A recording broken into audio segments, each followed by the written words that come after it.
Hi friends, आज एक बहुत इंपॉर्टेंट टॉपिक डिस्कस करेंगे जो है मिसकैरेजेस, अबॉर्शंस या गर्भपात के बारे में। तो प्रेगनेंसी लॉस होना यानी कि अगर 5वें महीने से पहले अगर प्रेगनेंसी लॉस हो जाता है तो उसको अबॉर्शन या मिसकैरेजेस बोलते हैं या गर्भपात बोलते हैं।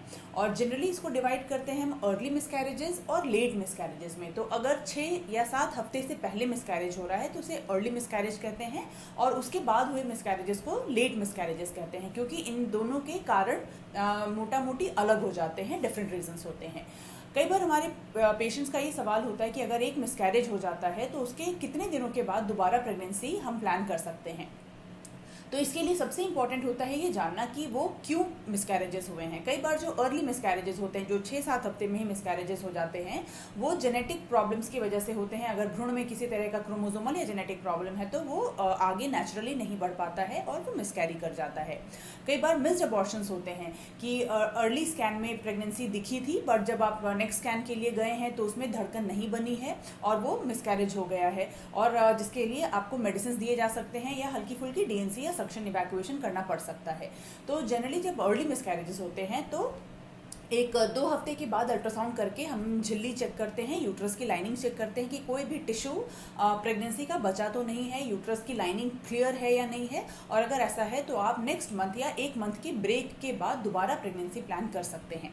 पर फ्रेंड्स, अगर आपके अर्ली मिसकैरेजेस भी बार बार हो रहे हैं, 2-3 या उससे ज़्यादा हुए हैं, तो हम आपको ये एडवाइस करते हैं कि दोनों कपल्स का, हस्बैंड और वाइफ की जेनेटिक या क्रोमोसोमल टेस्टिंग होनी चाहिए। कुछ एक टेस्ट होते हैं जो प्रेगनेंसी खत्म होने के 6 हफ्ते बाद ही किया जाता है, जैसे जिसको एंटीफॉस्फोलिपिड एंटीबॉडीज़ या ल्यूपस के टेस्ट जो होते हैं, या ऑटो इम्यून डिसऑर्डर्स के जो कुछ टेस्ट होते हैं वो हमें करने होते हैं।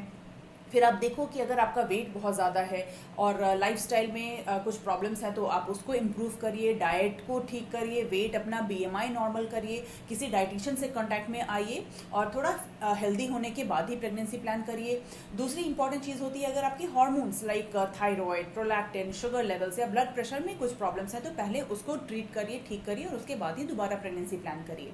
और अगर लेट मिसकैरेजेस होते हैं तो कई बार उसका प्रॉब्लम होता है, यूट्रस की शेप में प्रॉब्लम्स होता है। अगर फाइब्रॉइड्स हैं, पॉलिप है, या उनकी झिल्ली या परतें आपस में चिपकी हुई हैं, अधीजन्स हैं या सेप्टम है, तो कई बार आपके लेट मिसकैरेजेस होते हैं। तो इसके लिए डॉक्टर आपको सजेस्ट करेंगे एक 3D अल्ट्रासाउंड, पेल्विक अल्ट्रासाउंड, जिसमें यूट्रस की शेप और स्ट्रक्चर को डिटेल में देखा जाता है। कई बार हिस्ट्रोस्कोपी करके हमें उसको ठीक करने की ज़रूरत पड़ती है। और लेट मिसकैरेजेस अगर हो जाते हैं तो जनरली 2 से 3 महीने का ब्रेक लेना चाहिए। और आप लोग खुद से ही बहुत लंबे ब्रेक्स मत लीजिए कि 6 महीना या 8 महीने रुकेंगे तो अगली प्रेगनेंसी अपने आप नॉर्मल हो जाएगी। ऐसा नहीं होता है।